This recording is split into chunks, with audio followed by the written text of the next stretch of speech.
오늘의 말씀은 고린도후서 2장 14절에서 15절 말씀이 今日の御 되겠습니다. 言葉は第2コリント2章の14節からの御言葉です。 제가 먼저 읽겠습니다. 항상 우리를 그리스도 안에서 이기게 하시고 우리로 말미암아 각 처에서 그리스도를 아는 냄새를 나타내시는 하나님께 감사하노라. しかし神に感謝します。神はいつでも私たちを導いてキリストによる勝利の行列に加え、至るところで私たちを通してキリストを知る知識の香りを放ってくださいます。 우리는 구원받는 자들에게나 망하는 자들에게나 하나님 앞에서 그리스도의 향기니. 私たちは救われる人々の中でも滅びる人々の中でも神の前にかぐわしいキリストの香りなのです。 아멘. 저와 함께 따라 외쳐주시길 바랍니다. 皆さん一緒に言ってほしいんですね。 나는 그리스도의 향기라. 私はキリストの香りですと。 아멘. 아멘. 우리는 그리스도의 향기입니다. 私たちはキリストの香りです。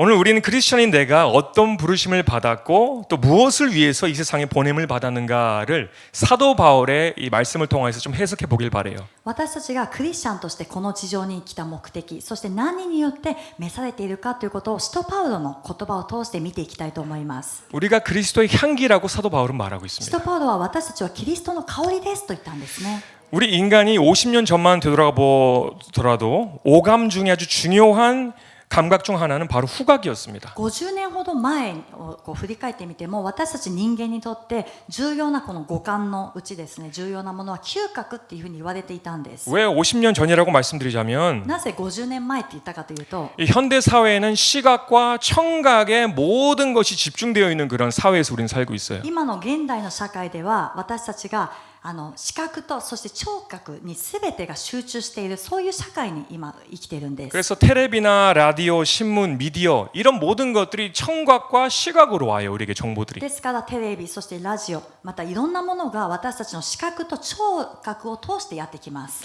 그래서 우리가 후각의 중요성을 잊어버릴 때가 말이에요. 되게 중요한데요, で 말이죠. すからすごく嗅覚っていうのはとても重要なんですけども、私たちは嗅覚の重要性を失ってしまいがちなんですね。 이 후각의 중요성은 정보를 채집해주는 역할을 합니다. この嗅覚の重要性というのは情報をですね、嗅ぎ分ける力があります。 그래서 오랫동안 이 기억을 보관해주는 역할까지 해요. この長い間その記憶を保管するという役割も果たします。 예를 들자면 동물들은 어디 먼 곳에 그냥 떨쳐놔요. 그리고 돌아오면 주인의 집으로 몇백 마일을 넘어서 돌아오는 개들이 있어요. 그 냄새를 따라서. 例えばある犬の場合はもう数キロ離れたところにこう放し飼いにしてから主人の家にですね、勝手にこう戻ってくるということがあるんですね。そのくらい離れていても主人の匂いを頼りに戻ってきたりもします。 왜냐면 본인은 그 주인의 향기를 알고 있기 때문에 그 향기를 따라서 오는 거예요. 그 멀리서도요. なぜならその犬は主人の香りを知っているから、どんなに遠く離れていたとしてもその香りを頼りに戻ってくるんです。 여러분도 한 번쯤은 어떤 향기를 맡았을 때, 이 향기 내가 아는 향기인데라고 생각할 때가 있을 거예요. 皆さんもこういう経験あると思うんですけども、何かの匂い、香りがした時に、この香り知ってるっていうふうに思ったことあると思います。 고향의 향기 아니야. これは故郷の香りだと 우리 か、 부모님의 향기가 나는 것 같아. これは両親の香り、 아니면 우리 사랑하는 배우자의 そ 향기라든지, したら愛する配偶者の香りがするとか、 아니면 어린아이의 향기라든지, 맞지. 우리 내 아들 自 자녀들의. 分の子供たちの香りがする。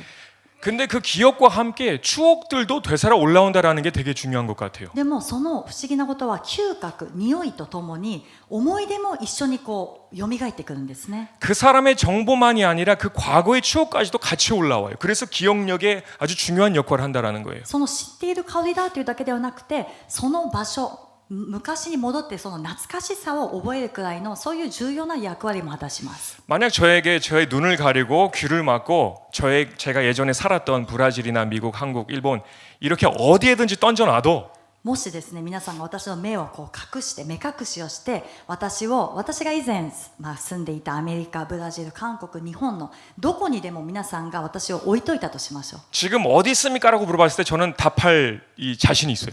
でそれで目は隠されている状態でどこかに置かれて、今あなたはどこにいますかって言われても私は正確に当てる自信があります。 왜냐하면 나만이 아는 말로는 설명하지 안 되지만 내가 아는 그 후각 속에서 아는 정보들이 있기 때문에 여기는 여기에요라고 말할 수 있다는 것이죠. 言葉では表せない表現できないけども私だけが知っているその住んでいた地域の匂いそういうのが嗅覚で分かっているのであここはどこどこですっていうことができるんです 제가 예전에 한번 그 중동을 지나간 적이 있어요. 경유를 한 적이 있어요. 私が以前中東を経由してどこかに行かなきゃいけないことがあって 예, 카타르 항공 그 공항에 경유한 적이 있는데 カタールの空港に着いたことがあるんですね 잠깐 랜딩하고 또 다른 데로 바로 갔어야 됐어요. そこは経由地だったので少しこう経由そこに着いてからまた別の場所に移動しなければならなかった 그래서 ん 유럽 で 쪽으로 す 갔어야 되는데 목적지는 で目的はヨーロッパの方でした 근데 그 카타르에서 잠깐 맡은 그 냄새가 잊혀지지 않아요. でもカタールの空港で嗅いだその香り匂いというのが忘れられません 상당히 향 냄새가 많이 나고 この香料のすごいこう強い匂いがして 그리고 음식 냄새도 섞여서 그런 나는 그런 곳이었던 거를 확실하게 알아요. また中東のそういう食べ物の匂いも混ざっていたというのがもう明確に覚えています 근데 후각이 중요한 것은 무엇이냐면 좋은 정보들도 내가 기억하게 하지만 で嗅覚の重要なところは何かというと良いこの思い出情報も覚えることができますけれども 위험하고 조심해야 될 정보까지도 분별해 주는데 아주 중요한 역할을 합니다. また危険そして気をつけなければならないという情報も私たちが識別するためにこの嗅覚というのはとても重要な役割をしています 여러분 혹시 이러신 적 있으다 죄송합니다. 아멘 하는데 제가 먼저 말해버렸네. アーメンっていうのを待たずに言ってしまってごめんなさいね 아멘 크게 해주세요. 大きな声でお願いします 아멘. アーメン 저는 주방에서 요리하시는 분들은 딱 가스레인지를 켰는데 잠깐 바람이 불어서 불이 꺼질 때가 있잖아요. 근데 가스는 계속 새 나오는 상황이 있잖아요. 그죠? で料理をする方はきっと分かると思うんですけどもガスをこうつけたんだけども例えば強風でその火は消えたけどまだガスがついてる状態 근데 시각적으로 봤을 때는 불이 없으니까 불이 꺼진 줄 본인은 알 수 있어요. でも視覚では火がないので火は消えてるなっていうふうに思うかもしれません 그리고 미세한 소리가 가스가 새는데 들리지만 환경 소리 때문에 안 들릴 수가 있어요. でガスが漏れてる音がもしかしたら聞こえるかもしれないけども他の雑音に紛れて聞こえないかもしれません 근데 이게 무슨 냄새지? 잠깐 냄새가 나기 시작합니다. でもこれ何の匂いかな匂いが発生するんですね 가스 냄새잖아. 빨리 불 꺼야지. ガスだと思って早く消さなきゃ 이렇게 후각을 통하여서 감지할 수 있다라는 거예요. 지금 위험한 상황이다라는 거를. このように嗅覚を通して危険をですね察知することもできます 또 여름철에 음식도요 금방 상할 수 있잖아요, 그죠? また夏になると食べ物もすぐに腐ってしまいます 불과 몇 시간도 안 됐어요. 상할 그런 타이밍이 아니에요. 数時間しか経ってないのに 그리고 멀쩡해 보이고 괜찮아 보여요. で見た目は大丈夫のようにも見えます 근데 잠깐 코를 대면 쉬냄새가 그 음식에서 납니다. でももし鼻を近づけるとその腐ったその匂いがもう出てきてるんですね 그래서 후각이 없었더라면 우리에게 위험한 것, 나쁜 것들을 분별해 줄 기능이 없어지게 된다는 것이에요. ですから嗅覚がなければ私たちに危ないことそしてダメなことを識別する分別するこの力がなくなってしまうとも言えます 아멘. アメン 그래서 후각과 미각도 연결이 돼 있어서 후각이 안 좋아지면 점점 미각도 안 좋아진대요. で見てみると嗅覚とこの味 미각. 覚もですねつながっているので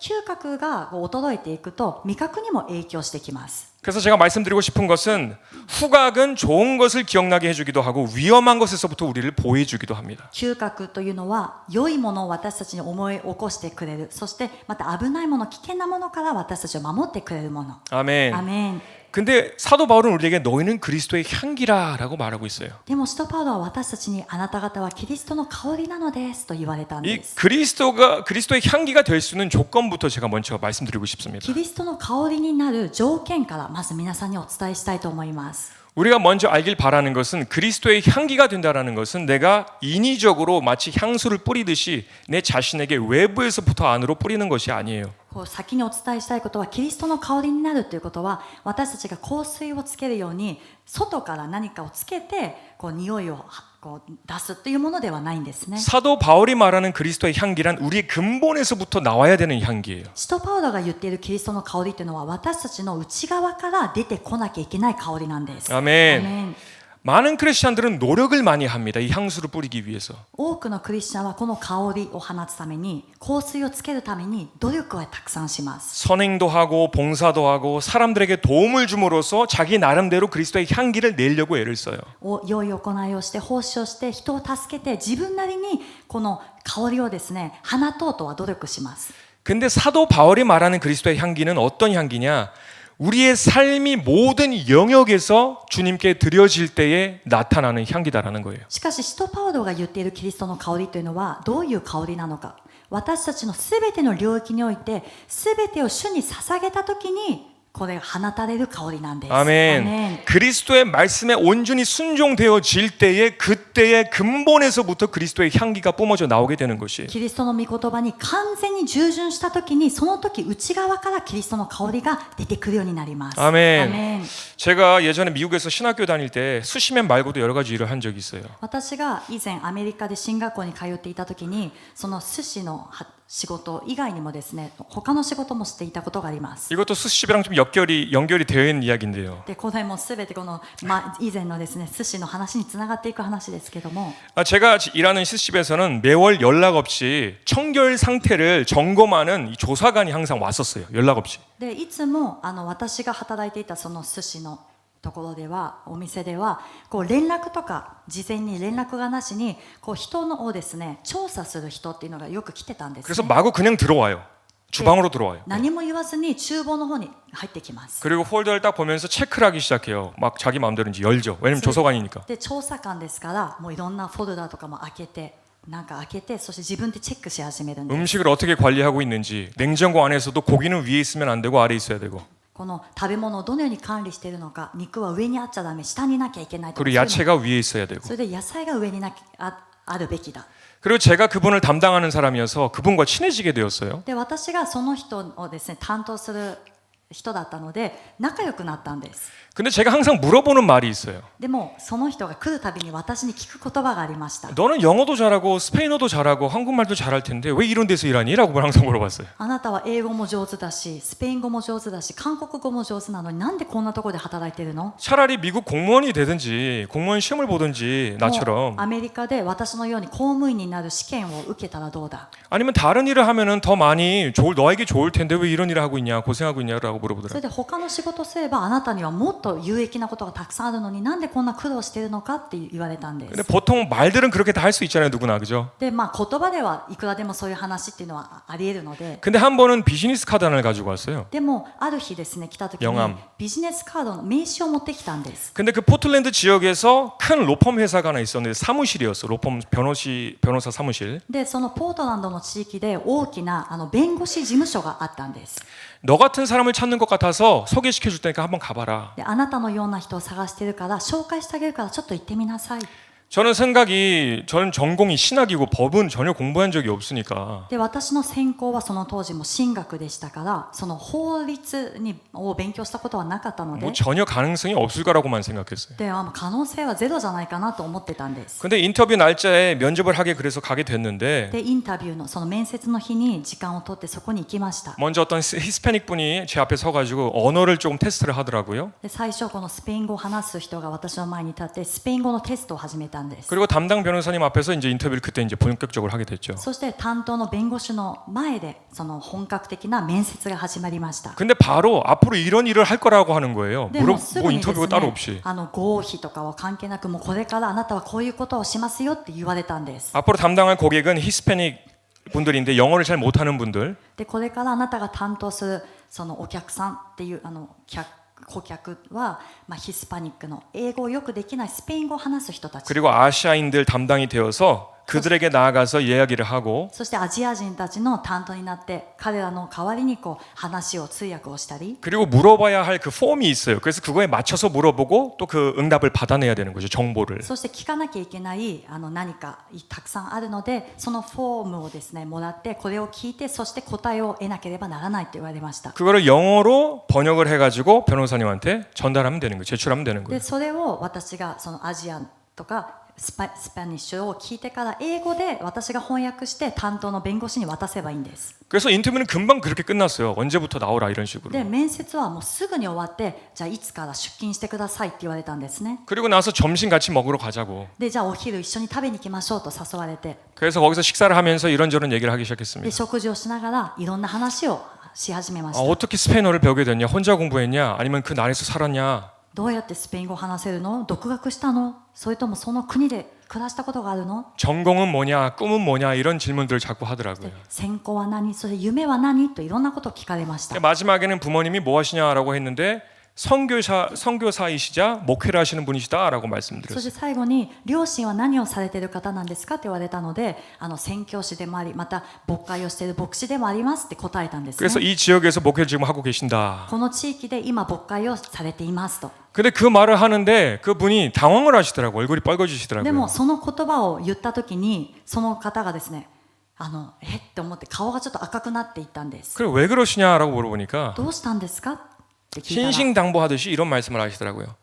ちょっと気まずそうにこう言いました。 여기서 일하게 되면 어떤 고객이든지 절대로 신상 정보에 대해서 누구에게도 이야기만 하면 안 된다. ここで働き始めたら、どんな顧客についても他の外部に情報を漏らしてはならないよって言われたんです。 심지어 부모님한테도 절대 그 정보들을 얘기하면 안 된다. 비밀이다라는 そ 거. して両親にも絶対にこの情報は漏れてはいけない。これは絶対秘密ですよって言われたんですね。 우리 변호사실에서 일하게 되면 분명히 고객 중에는 당신이 알만한 で、私のこの弁護士事務所で働き始めると、顧客の中ではあなたが知っている人たち、 지역 교회 장로님도 계실 거고 地域の教会の長老たちも来ます。 지사님들도 계실 거고 執事さんたちも来ます。 심지어 목회자분도 계실 거다라는 そして 거예요. その中にはなんと牧師先生もいらっしゃいますと言ったんです。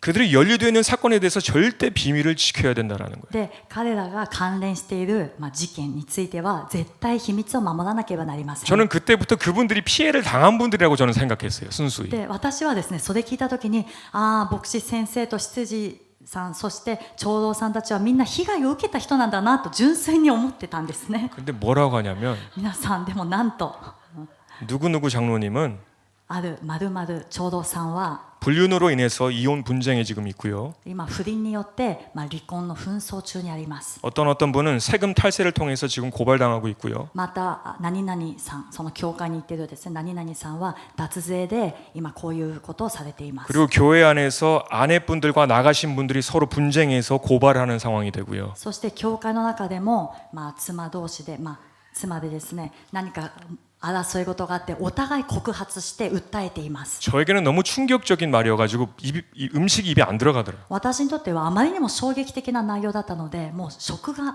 通らなくなりました。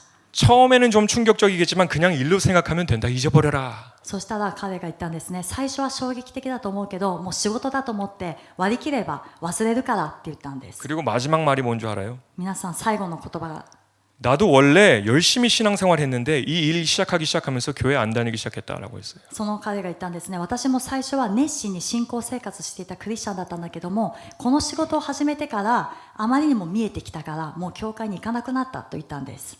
지역 교계에서 연합 집회 때 대표 기도를 하셨던 분도 계시고 그 중에는 その中には有名な地域のその連合、みんなが集まる教会の集会で代表の祈りをした人もここにいるよと。 아주 선교 헌금을 많이 하시는 성공한 사업가로 알리셨던 지사님도 계셨고 そして献金をたくさんした本当に宣教のために宣教献金をたくさんしたビジネスマンの執事もここにいるよと。 너무 충격이었어요 저는. 本当に衝撃でした。 그래서 제가 생각된 게 뭐냐면 나도 여기서 오래 일하게 되면 그 저 변호사님처럼 되겠구나라고 해서 금방 나왔어요. でその当時私が思ったことは、私もここで長く働きすぎるとこの感覚がこの弁護士のようになりそうだなと思ってすぐに出ました。 내 믿음까지 시험 들겠구나라는 생각이 들어요. 私のこの信仰もつまずいてしまうんじゃないかとも思ったんです。 우리가 사실 교회 안에 있으면 잘 모르는 것들이 많은데요. 교회 밖에서 일어나는 많은 일들을 미신자들도 보고 있어요. 私たちが教会の中でこういうふうに集まっているとお互いについてあまり知らない部分もあるんですけども、教会の外での私たちの行動を未信者たちもしっかり見ているんです。 이것이 일시적으로 향수를 뿌리려고 하는 사람들의 모습이에요. 결과들이에요. これが教会に来るために一時的に香水をかける人の行いなんですね。 잠깐의 선행, 잠깐의 봉사, 잠깐의 자선으로 자기를 뿌리는 거예요. 一時的な良い行い、一時的な奉仕、そして一時的な礼拝、この一時的な香水を自分にかけます。 그러나 절대 비밀이라는 것은 없다라는 거 여러분 꼭 기억하시길 し 바랍니다. かし絶対秘密というのはこの世にないことを皆さん覚えてください。 누가복음 8장 17절에 이런 말씀이 있습니다. ルカの8章の17節。 숨은 것이 장차 드러나지 아니할 것이 없고 감추인 것이 장차 알려지고 나타나지 않을 것이 없느니라. 隠れているものであらわにならぬものはなく、秘密にされているもので知られず、また現れないものはありません。 아멘. アメン。 선행으로 어떤 봉사로 내 인간 냄새를 없애려고 감추려고 하는 것이 아니라 良い行いで、そして奉仕を一生懸命して自分の人間臭を隠そうとするのではなくて、 내 삶을 그리스도께 드려야 됩니다. 私の人生をキリストに捧げなければなりません。 아멘. アメン。 말씀에 순종을 해야지 그리스도의 향기가 내 삶에서 나타나게 되어 있어요. 御言葉に従順した時にキリストの香りが私の人生を通して現れるようになっています。 그런 여러분들이 되시길 예수 그리스도 이름으로 축복합니다. そのような皆さんになるようにイエス様の皆によって祝福いたします。 저는 말씀을 준비하면서 예수님께서 기쁘게 받으셨던 향유의 여인이 생각나게 되었어요. 私はこの御言葉を準備しながらイエス様が喜んで受け取られたその香油のですね、女の人を思い浮かべました。 마태복음 26장 6절에 예수님은 베다니 지역을 다니시고 계셨고 マタイの26章の6節を見るとイエス様はベタニアの地域を行かれたんです。 이제 장차 마지막 십자가의 여정을 준비하고 계셨어요. そして最後の十字架の道を備えられました。 그때 예수님의 심정이 어땠을까요, 여러분? 皆さんその時のイエス様の心境はどうだったと思いますか？ 근데 이 철없는 제자들은 예수님이 이제 곧 죽게 될 것이다라고 얘기를 했는데도 아무런 신경을 쓰지 않아요. しかしその当時賢くなかった弟子たちはイエス様はもう十字架につけられて死ぬんだよって言っても何にも思わなかったんです。 나랑은 상관없는 일처럼 이해를 하지 못했어요. 自分とは関係のないことだ、理解ができなかったんです。 얼마나 예수님이 마음이 찹찹하셨을까라는 イエス 생각을 様が 합니다. きっともどかしい心を持っておられたと思います。 그런데 그때 예수님의 마음을 감격시키는 한 여인이 등장합니다. しかしその時イエス様の心を感激させる一人の女性が登場します。 마태복음 26장 6절에서 7절 말씀을 보시면 6節から7節を見ると、 예수께서 베다니 나병 환자 시몬의 집에 계실 때에 さてイエスがベタニアでザラートに侵された人シモンの家におられると、 한 여자가 매우 귀한 향유 한 옥합을 가지고 나와서 식사하시는 예수의 머리에 부으니 一人の女が大変高価な香油の入った石膏の壺を持って身元に来て食卓についておられたイエスの頭に香油を注いだ。 한 여인이 자기의 향유 옥합을 가지고 예수님께 통째로 부었어요. 一人の女性が高価なこの壺、石膏の壺に入った油をですね、イエス様にそのままかけたんです。 여기서 우리가 집중해야 될 것은 향유 옥합인데 왜 향유 옥합인가? でここで集中しなきゃいけないのは、なぜ石膏の壺に入った香油なのか。 이 여인에게 향유 옥합은 그의 인생을 의미했어요. この女性にとってね、とっての香油の壺は彼女の人生を意味していたんです。 그 시절에 히브리 여인이 시집을 가게 되면 혼수 예물로 열심히 모아둔 향유 옥합을 예비 신랑에게 가져갔습니다. その当時ヘブル人の女性が花嫁に行くときには、その婚前にですね、一生懸命集めておいたお金で買ったこの石膏のに入った香油をですね、その新郎に渡さなきゃいけないということがあったんです。 그래서 물론 그 향유 자체도 비쌌지만 もちろんこの香油自体も高いんですけども、 그 돈의 가치보다도 더욱더 우리가 집중해야 될 것은 무엇이냐면 그 여인의 인생이 거기에 담겨 있었다라는 거예요. その香油の高価な価値というそこに集中するよりも、その彼女の人生がもうそこにそのまま入っていたんですね。 예수님에게 다 부어버렸기 때문에 이제는 어떻게 본인이 시집을 가겠어요? 예수님이 인생을 바친 거예요, 예수님께. 全てを 그 注い 자리에서. でしまったから、もうどうやって結婚できるでしょうか。もう自分の人生全てをイエス様に注いでしまったんです。 아멘. アメン。 그때 예수님께서 그 여인에 대해서 어떻게 말씀하시는 줄 함께 보길 바래요. その時イエス様がこの女性に何と言われたか見ていきましょう。 마태복음 26장 10절의 후반부를 보시면요. 26章、マタイの26章10節の後半部分を見ると、 예수님께서 말씀하시기를 그가 내게 좋은 일을 하였느니라라는 말씀이 있습니다. 私に対して立派なことをしてくれたのです。 그리고 12절 보시면 13절 같이 보시면 이 여자가 내 몸을 이 향유를 부은 것은 내 장례를 위하여 함이니라. この女がこの香油を私の体に注いだのは私の埋葬の用意をしてくれたのです。 내가 진실로 너희에게 이르노니 온 천하에 어디서든지 이 복음이 전파되는 곳에서는 이 여자가 행한 일도 말하여 그를 기억하리라 하시니라. 誠にあなた方に告げます。世界中のどこででもこの福音が述べ伝えられるところならこの人のしたことも語られてこの人の記念となるでしょう。 아멘. アメン。 예수님은 자신의 삶을 바친 이 여인의 향유에 감격하셨어요. イエス様は自分の人生を捧げたこの女性の香りに感激されました。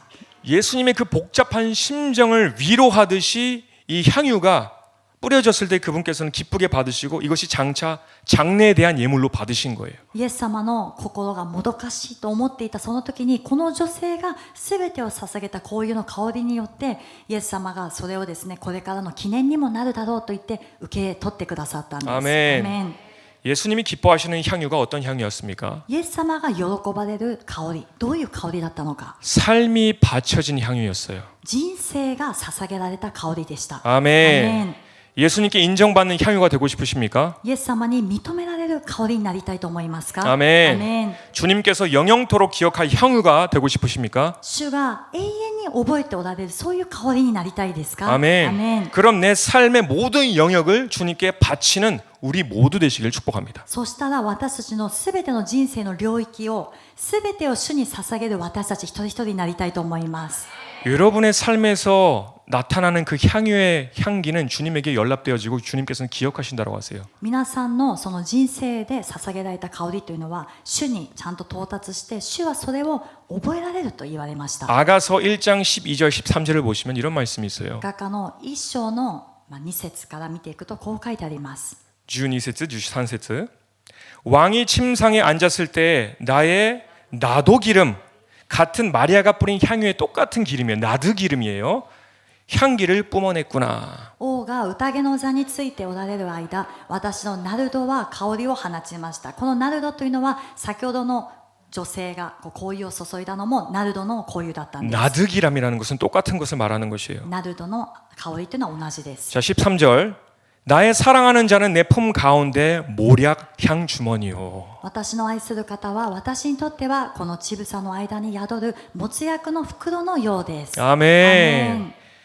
내가 사랑하는 자는 내 품 가운데 품고 있는 모략 향 주머니다. 그 냄새를 기억하고 계신다라는 거예요. 愛する人は私の今胸にこう抱いているその香りだ。その香りを覚えておられるということです。 아, 이 향기는 내가 나를 그렇게 사랑한 이 성도의 향기였지. ああ、この香りは私をあれほど愛していた信徒の香りだなと。 이 향기는 내게 충성하였던 일꾼 아무개가 나에게 바쳤던 그 삶의 향기였지를 기억하신다라는 거예요. この香りは私に忠実に行ってきたこの信徒〇〇さんの香りなんだなって、この香りを覚えられるということです。 여러분도 아름다운 하나님의 향기가 되길 축복합니다. 皆さんも美しい神様の香りになるように祝福いたします。 아멘. アメン。 자, 그리고 그 다음은 이제 어떻게 그리스도의 향기가 되는지는 알았는데 じゃあどうやってキリストの香りになるかは分かりました。 왜 우리가 그리스도의 향기가 돼야 되는가? なぜキリストの香りにならなきゃいけないのか。 사도 바울이 말하는 그 목적은 믿지 않는 미신자들에게 보이기 위함임을 알게 됩니다. 使徒パウロが言われたその目的は信じていない未信者たちにもこれを見せるために言われたんです。 아멘. アメン。 아까 본문 말씀처럼 고린도후서 2장 15절 16절 보시면 第2コリントの2章の15節から見ます。 우리는 구원받는 자들에게나 망하는 자들에게나 하나님 앞에서 그리스도의 향기니 私たちは救われる人々の中でも滅びる人々の中でも神の前にかぐわしいキリストの香りなのです。 16절 이 사람에게는 사망으로부터 사망에 이르는 냄새요 저 사람에게는 생명으로부터 생명에 이르는 냄새라 누가 이 일을 감당하리요. ある人たちにとっては死から出て死に至らせる香りであり、ある人たちにとっては命から出て命に至らせる香りです。 아멘. このような務めにふさわしいものは一体誰でしょう。 이 일을 그리스도인이 아니면 누가 감당하리요라고 사도 바울은 말하는 使徒 거예요. パウロはこれをクリスチャンじゃなければ一体誰がこれを成し遂げることができるでしょうと言われました。アメン。アメン。 좋은 향기를 기억나게 하고 良い香りを思い出させてあげる。 반면에 위험하고 주의해야 할 냄새를 발견하도록 경각심을 주는 것이 바로 그 향기예요. また反対に危ないよ危険だよっていうことを知らせてあげるのがこの香りの役目です。 그리스도의 향기를 내는 우리의 삶이 미신자들에게 생명과 사망을 알려줘야 돼요. 私たちのこのキリストの香り、私たちが放つキリストの香りが未信者たちに命の香りなのか死の香りなのかを識別できるように知らせてあげなければなりません。 성과 악을 가르쳐주는 향기예요. 善と悪を教えてあげる香りです。 아주 쉽게 설명해 드리자면 우리가 그들에게 알기 쉬운 성경책의 역할을 해준다라는 생각을 하시면 됩니다. とても簡単に説明すると、私たちの生き方、この人生が彼らにとっては生きている聖書の役割をしていると思えばいいんです。 아멘. アメン。 우리 모두가 성경책을 가지고 계시죠? 私たちみんな聖書を持っていると思います。 그러나 어른들을 위한 성경책도 있지만 어린 아이들이 읽기 쉬운 그림 성경책도 있어요. で大人のための聖書もあるんですけども、小さな子どもたちも読みやすい絵で書いてある聖書っていうのもあるんですね。 예수님이 살아계신 말씀이시면서 육신을 입고 오신 이유 중 하나는 우리를 그분의 삶을 통하여 말씀을 가르치길 바라셨다는 거예요. イエス様が御言葉でありながらもこの肉体を持ってこの世に来られたのはイエス様のその人生生き方を通してイエス様が御言葉であるということを私たちに伝えるために来られました。 아멘. アメン。 예수님이 우리에게 오지 않으셨으면 아무리 우리가 성경을 읽어도 이해하지 못했을 거예요. イエス様がこの地上に私たちのために来られなかったら私たちがどんなに聖書を読んでも理解することができなかったと思います。 우리는 우리 모두 내 생각으로 내 기준으로 그 성경을 해석하고 판단할 거예요. 私たちはみんな自分の思いで自分の考えでこの聖書を読んで判断して解釈するんです。 근데 중요한 것은 무엇이냐면 그건 내 기준이잖아요. 그죠? 하나님의 기준이 아니잖아요. でも重要なのは何かというとその基準は私の基準なんですね。神様の基準ではありません。 제가 좀 역설적인 질문을 여러분께 해드리고 싶어요. 私がちょっとこの逆説的な質問を皆さんにしたいと思います。 성경을 잘 알면 말씀을 잘 아는 것이 될까요? 聖書を 그것이 바로 이코르. 聖書をよく知っているとこの御言葉をよく知っているというふうにこのイコールになるか。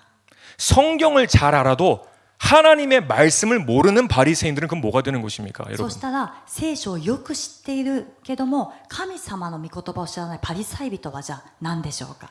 여러분 정말 말씀을 잘 아는 사람이 누구인 줄 아세요? 皆さん本当に御言葉をよく知っている人は誰か分かりますか。 예수님을 잘 아는 사람이 말씀을 잘 아는 사람이에요. イエス様をよく知っている人が御言葉をよく知っている人になります。 아멘. アメン。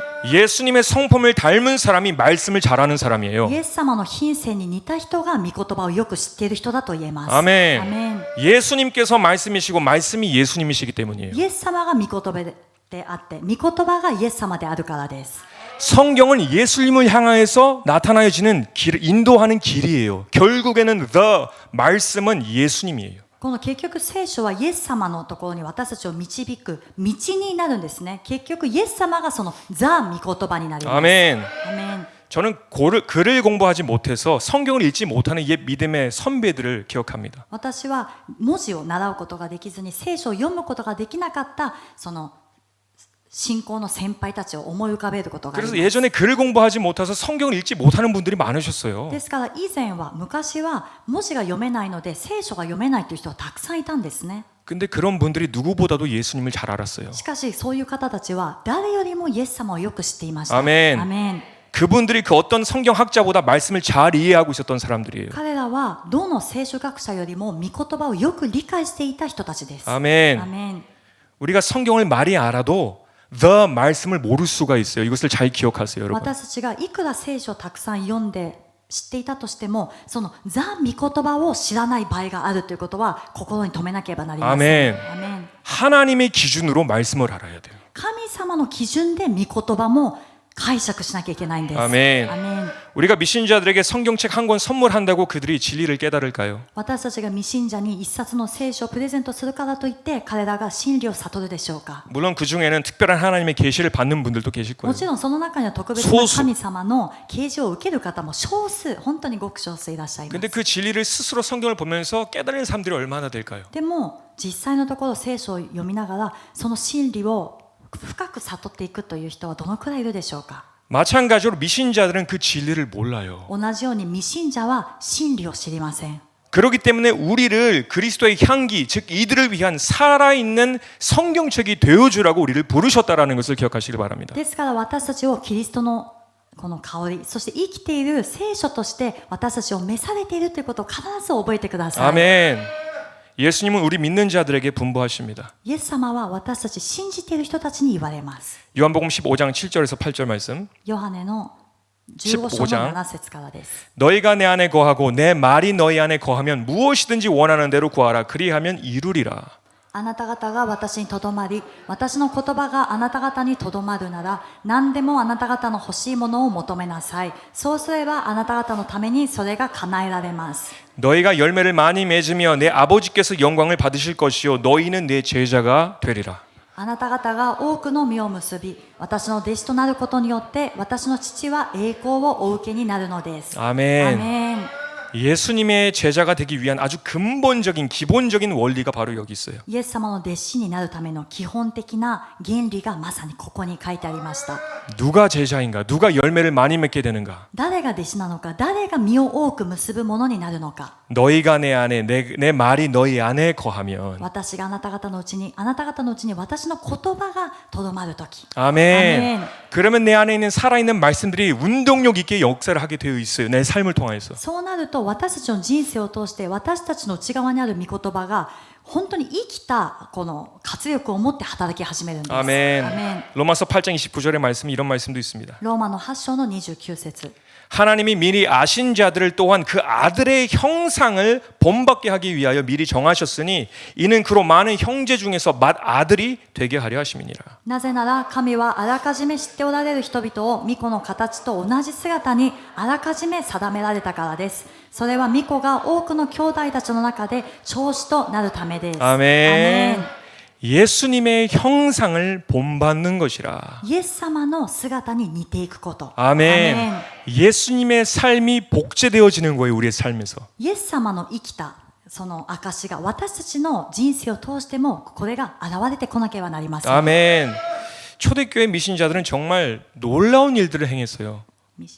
미신자들은 죄송합니다. 크리스찬들은. こう初代教会のクリスチャンたちは本当に素晴らしいことを行ったんですね。 그래서 제가 이번에 존 비비어 목사님 워크숍을 하면서 좀 많이 생각했던 건 뭐냐면 で今回も私がジョン・ビビア先生のこの講義のことをですね見ながらやりながら多くのことを学びました。 이들이 얼마나 뛰어난 일을 했냐면 사람들이 이 크리스찬들이 미신자들에게 나는 신이 아니야라고 말을 했어야 됐어요. そのクリスチャンたちがどのくらい素晴らしいことを行っていたかというと、この当時のクリスチャンたちは未信者に向かって私は神じゃないよって言わなきゃいけないほどだったんです。 나는 너와 같은 사람에 불과해라고 말해야 했어요. 설득해야 했어요. 説得しなきゃいけなかったんですね。私もあなたと同じ人間なんですよって。 너무 초자연적인 역사를 감당하고 있었던 이들이었기 때문입니다. 彼らは超自然的な見業を行っていたクリスチャンだったからそうだったんです。 근데 저는 잘 생각해 보게 되었어요. 왜 그랬을까? 무엇이 원인이었을까? 그들이 그렇게 초인이 있을 수 있었던 で 이유가. 私がよく考えてみました。どうしたら彼らがその超人みたいになっていたのか。 아멘. 예수님의 말씀이 그들 안에서 살아서 운동력 있게 역사하시고 성령님께서 함께 하셔서 그래요. それはイエス様が彼らの中で生きたこの活力となって働かれて、聖霊様が彼らと共に働いておられたからです。 아멘. アメン。 그래서 예수님께서 하신 그대로의 일을 바로 이 하나님의 사람들이 하는 것이에요. だからイエス様がなされたそのままの見業をこのクリスチャンたちもそのまま行うことができたんです。アメン。 내 말이 너희 안에 거하면 무엇이든지 원하는 대로 구하라. 그리하면 이루리라. 예수님께서 아버지께 구하는 것마다 다 그대로 이루셨듯이 똑같이 그런 일이 일어난다라는 거예요. 私の言葉があなた方にとどまるときに何でも求めるならばそのまま叶えられる。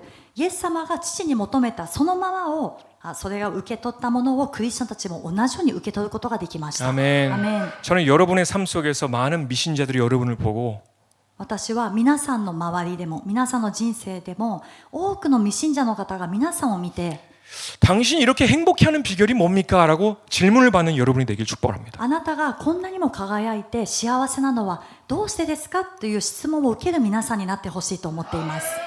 왜 이렇게 두려움이 없이 사는 사람이 됩니까? 왜 이렇게 fearless한 삶을 살고 있습니까? 라고 물어봐 주는 사람이 되길 바라요. なぜこんなに恐れなく生きていくことができるんですかというそういう質問をたくさん受ける皆さんになってほしいと思います。 분명히 질병을 가지고 있었는데 무엇이 당신을 치유케 했습니까? 라고 물어봐 주는 그런 사람들이 되길 바라요. 昔は病気を持っていたのに何があなたを今こんなに健康にして癒してくださったんですかという質問を受けてほしいんです。 여러분이 그런 부르심을 위해서 이 자리에 있는 것이에요. 皆さんもそういうキリストの香りを放つために今この場所にいます。 아멘. アメン。 이 크리스찬은 단어의 유래에 대해서 들어보셨나요? クリスチャンの単語の由来について皆さん聞いたことありますか？ 그 유래를 듣게 되면 그리스도의 향기를 뿜을 때 미신자들에게 들리는 소리라는 것을 알게 돼요. その由来を聞くとキリストの香りを放つときに未信者から認められて聞こえてくる言葉なんだなっていうのが分かってきます。 신약 성경에는 그리스도인이라는 단어가 3번 등장을 합니다. 新約聖書を見るとクリスチャン、キリスト者というのが3回出てくるんですね。 이 그리스도인이라고 불러지는 그 단어의 가장 시초의 구절을 볼까요? そのクリスチャン、キリスト者と呼ばれるその箇所一つ見ていきたいと思います。 사도행전 11장 26절의 말씀입니다. 使徒の11章の26節。 만남의 안디옥에 데리고 와서 둘이 바나바와 바울입니다. 교회 1년간 모여 있어 큰 무리를 가르쳤고 제자들이 안디옥에서 비로소 그리스도인이라 일컬음을 받게 되었더라. 彼に会ってアンテオ家に連れてきた。そして丸1年の間彼らは教会に集まり大勢の人たちを教えた。弟子たちはアンテオ家で初めてキリスト者と呼ばれるようになった。 아멘. アメン。 바나바와 바울이 안디옥에서 가르칠 때 이 시점에서 처음으로 그리스도인이라는 말을 미신자들에게 듣게 돼요. パウロとバルナバがアンテオ家で教えてる時にクリスチャン、キリスト者という単語を初めて未信者から聞くようになるんです。 안디옥이라는 큰 도시는 수많은 다민족들이 사는 도시였어요. アンテオ家という大きな都市は多民族が集まって暮らす都市だったんですね。 그래서 안디옥을 세계가 한 도시에 모여 있다라고 불렀어요. そしてアンテオ家のことを世界が一つの都市に集まったところと呼んでいたんです。 그만큼 다양한 국적, 다양한 문화, 다양한 사람들이 살던 곳이었습니다. そのように多様な国籍、そして多文化、またいろんな人たちがそこで集まって暮らしていました。 근데 지금도 마찬가지지만 어떤 다민족 문화, 나라에 들어가도 끼리끼리 살잖아요. 그렇죠? で今も国を見ると分かるんですけども、ある国に行くと、多民族の国に行くとその民族同士グループになって生きています。 그래서 차이나타운에 가면 중국 사람들이 밀집해서 모여 살게 되고 チャイナタウンに行くと中国人の方が集まっている。 미국 같은 경우에는 K타운에 가면 한국 분들이 모여 사는 そしてアメリカの Kタウンっていうところに行くと韓国の方が集まって暮らしている。 그게 원래 상식적인 모습이었는데 でこれが常識的な姿だったのに、 이 미신자들이 봤을 때 이해가 안 되는 게 이거예요. この未信者が見たときに理解ができない光景が目の前に広がっていたんです。 전혀 다른 국적의 사람들, 전혀 다른 문화의 사람들, 언어도 다른데 全く違う国籍の人、そして文化も違う、言語も違う人たちが 근데 마치 같은 동족인 것처럼 동포인 것처럼 서로 아끼고 섬기고 도우며 살고 있는 거예요. しかし同모여서 じこの同族同胞のようにお互い使い合って協力し合って支え合って生きている姿を見たんです。 그래서 어떻게 이들을 불러야 되는가? 헬라인이라고도 할 수 없고 유대인이라고도 할 수 없는데 彼らのことをヘブル人、ユダヤ人、ギリシア人どう呼べばいいのか分からなくなったんですね。 그들은 그리스도라는 사람을 따르는 사람이니까 그리스도의 국적 사람들 크리스찬이라고 부르자라고 彼 됐어요. らはキリストに従っている人たち、キリストの国籍の人たちだからキリスト者、クリスチャンと呼ぼう。 아멘. 아멘. 세상 사람들이 봐도 세상에 볼 수 없는 것들을 이 땅에서 보니까 매력에 빠지게 되는 거예요. この世の人たちが見たときにこの世では見ることができない光景を見たからその魅力に落ちていったんです。 그래서 그 부흥의 역사가 놀랍게 안디옥에 일어나요. それでこのリバイバルの素晴らしい働きがアンテオ家で起こりました。 아멘. アメン。 저는 오늘 저와 여러분이 다양한 국적과 다양한 언어와 다양한 문화 속에서 살면서도 私は今日皆さんと私が多様な、国籍、そして文化、いろんなところでこう集まって暮らしてますけども、 오직 예수님이라는 이름 하에 일치가 되어서 서로 사랑하고 ただイエス様という皆のもとで一致してお互い愛し合いながら生きて 서로 관심을 갖고 お互いに関心を持ち 섬기고 축복하는 이 자체가 말이죠. そして使い合う、そして祝福し合うこれ自体がですね 예수 그리스도의 아름다운 향기를 내는 좋은 시작이라고 저는 믿습니다. イエス・キリストの美しい香りを放つその素晴らしいスタート一歩だと私は信じています。 아멘. アメン。 한 이야기만 하고 마치도록 하겠습니다. 一つの話をして終えたいと思います。 제가 예전에 구약쇼에 일본어 공부를 다닌 적이 있어요. 私が以前区役所に昔ですね日本語の勉強習いに行ったことがあります。 항상 교회 집이니까 새로운 사람을 만날 데가 없잖아요. いつも教会そして家、教会家というふうにしているのでこう新しい人に出会う機会 그래서 そ 좀 のためにも 전도를 하기 위해서도 그곳에 다녔는데 で伝道する目的でもそこに行きました。 거기 선생님과 학생들하고 친해지게 되면서 저에 대해서 교회에 대해서 이야기를 하죠. でそこの先生とそして生徒たちと仲良くなって私についてまた教会についての話をしたんです。 근데 물어보기를 한국 교회 다니냐 일본 교회 다니냐 물어보더라고요. 皆さん聞かれるんですね。韓国の教会ですか、日本の教会ですか。 그래 우리 교회는 일본 분도 많으시고 한국 분도 많으시고 중국 분들도 계시다라고 했어요. 私の教会は日本の方も多いし韓国の方も多いし中国の方もいますよ。 근데 반응이 되게 재밌었던 게 그게 가능하냐라고 물어보는 もう 거예요. みんな反応 괜찮냐고. が面白かったんですね。それってありえるんですか。 색깔이 다 다르잖아요, 그죠? みんなそれぞ 개성도 れ 다르고. 個性が違うしやっていけるんですか。 그래서 그분한테는 그게 걱정이었던 것 같아요. でその方たちにはちょっと心配だったみたいなんです。 근데 마침 이 크리스마스 때 해피데이 페스티벌이 있어가지고 초대를 했습니다. 15명이 왔어요. 그때. 時ハッピーデイフェスティバルクリスマスの時に招待して15人が来たんですね。 그때 일본의 니혼 부요도 했고요. その時は日本舞踊もあって 한국의 부채춤도 で 추면서 韓国の踊りもありました。 이분들이 그것을 보고 너무 즐거웠다고 너무 재밌었다라고 하는 거예요. で彼らがですねこれを見て本当に素晴らしい本当に楽しかったです。 그러면서 일본과 한국이 정치적으로도 얼마나 가까워졌으면 좋겠느냐라는 그런 얘기를 꺼내시더라고요. そして彼らが政治的な問題でも日本と韓国がもっと近くなってほしいですねっていう話題を出してきたんですね。 너무 아름다워 보였다라는 거예요. 彼らがこんなに美しい光景本当に美しく見えました。 아멘. アメン。 그리스도의 향기를 낸다라는 것은 이것이에요. キリストの香りを放つということはこれなんです。 미신자들이 다른 곳에서는 볼 수 없는 행동들을 교회 안에서 보게 되는 거예요. 未信者が他の場所では見ることができない光景を教会の中で見ることです。 아멘. アメン。 사도행전 2장 46절 47절 보실까요? 使徒の2章の46節から見ます。 날마다 마음을 같이하여 성전에 모이기를 힘쓰고 집에서 떡을 떼며 기쁨과 순전한 마음으로 음식을 먹고 そして毎日心を一つにして宮に集まり家でパンを裂き喜びと真心を持って食事を共にし 하나님을 찬미하며 또 온 백성에게 칭송을 받으니 주께서 구원받는 사람을 날마다 더하게 하시니라. 神を賛美しすべての民に好意を持たれた主も毎日救われる人々を仲間に加えてくださった。 아멘. アメン。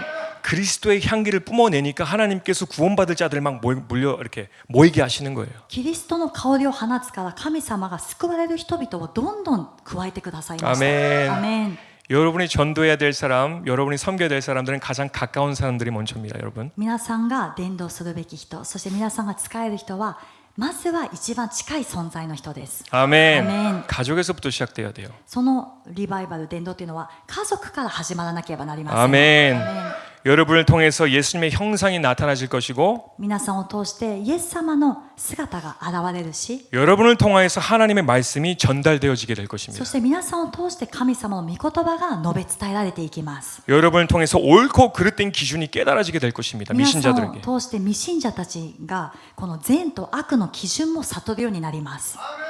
여러분들을 통해서 모든 인간이 예수님이 필요하다라는 것을 알게 될 것입니다. そして皆さんを通して全ての人間がイエス様が必要だということを悟るようになります。 아멘. 열심히 나가서 빛을 발하길 바랍니다. そして一生懸命走っていて光を放ちたいと思います。 아멘. 같이 お 기도하시겠습니다. 祈りします。